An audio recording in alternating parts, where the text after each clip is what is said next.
మిర్చి పంటకు మద్దతు ధర ప్రకటించాలి అంటూ మనం గతంలోనే అనేక వీడియోలు చేసుకున్నాం. ప్రతి రైతు సోదరులు స్పందించాలని కూడా మనం పిలుపునివ్వడం జరిగింది. తాజాగా తెలంగాణలో రైతులు మిర్చి మద్దతు ధర కోసం ఖమ్మం, వరంగల్ జిల్లాల్లో నిరసన కార్యక్రమాలు చేపట్టారు. మిర్చికి కనీసం క్వింటాకు 20,000 రూపాయల కనీస మద్దతు ధర ప్రకటించాలంటూ వారు నిరసన చేపట్టారు. రాబోయే రోజుల్లో ప్రజాప్రతినిధులకు విజ్ఞప్తులు కూడా ఇవ్వనున్నారు. ఆంధ్రప్రదేశ్ రైతులు కూడా ప్రతి ప్రజాప్రతినిధిని తప్పనిసరిగా అడగండి. మిర్చిని కూడా మద్దతు ధరల జాబితాలో చేర్చండి. కనీసం క్వింటాకు 20,000 రూపాయల కనీస మద్దతు ధర ప్రకటించాలని ప్రతి ఒక్క రైతు డిమాండ్ చేయండి.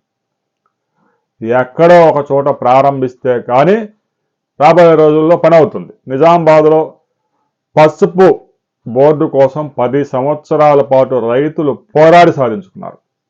అంత ఈజీగా రావు భారతదేశంలో ఏవి. ఒక చిన్న ఫ్లైఓవర్ రావాలంటేనే 20 సంవత్సరాలు పోరాడితే అక్కడ ఒక ఫ్లైఓవర్ వచ్చింది.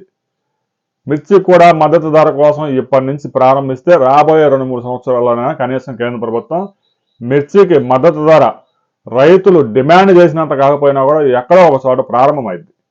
ఆ తర్వాత ప్రతి సంవత్సరం కొంత పెంచుకుంటూ వెళ్తారు. ఎకరా మిర్చి సాగు చేస్తే దాదాపు 2 లక్షల రూపాయలు ఖర్చు అవుతూ ఉంటే కనీసం 1,00,000 రూపాయలు కూడా వచ్చే పరిస్థితులు లేని ఇలాంటి సంక్షోభంలో రైతులు వ్యవసాయం చేయడం అంటే సాధ్యం కాదు. కేంద్ర ప్రభుత్వం ఏదో ఒక 6,000, రాష్ట్ర ప్రభుత్వం ఏదో ఒక 10,000 ఖాతాల్లో వేసి వ్యవసాయాన్ని పండగ చేశాము అని వారు చెప్తే కుదరదు. వ్యవసాయం పండగ అయిందా, దండగ అయిందా అనేది ఒక్కొక్క రైతు కుటుంబానికి ఎన్ని లక్షల రూపాయల అప్పులు ఉన్నాయో ఒకసారి చూస్తే అర్థమైంది. గ్రామీణ ప్రాంతాల్లో బాగా ఉద్యోగాలు చేసి కొంతమంది వలసలు వెళ్ళిపోయారు. మిగిలిన రైతులు మాత్రం వ్యవసాయాన్ని వదలలేక చేయలేక ఇబ్బందులు పడుతున్నారు. మిర్చి పంటకు మద్దతు ధర ప్రకటించాలి. ప్రతి రైతు సోదరులు నిరసన తెలియజేయండి. ఎక్కడికో వెళ్ళి నిరసన తెలియజేయాల్సిన అవసరం లేదు. మిర్చిని ఎండబెట్టిన కళ్ళాల వద్దే రైతులంతా కలిసి నిరసన తెలియజేసి వీడియోల్ని సోషల్ మీడియాలో షేర్ చేయండి. వీడియోని సెలెక్ట్ చేయండి, షేర్ చేయండి, సబ్స్క్రైబ్ చేసుకోండి.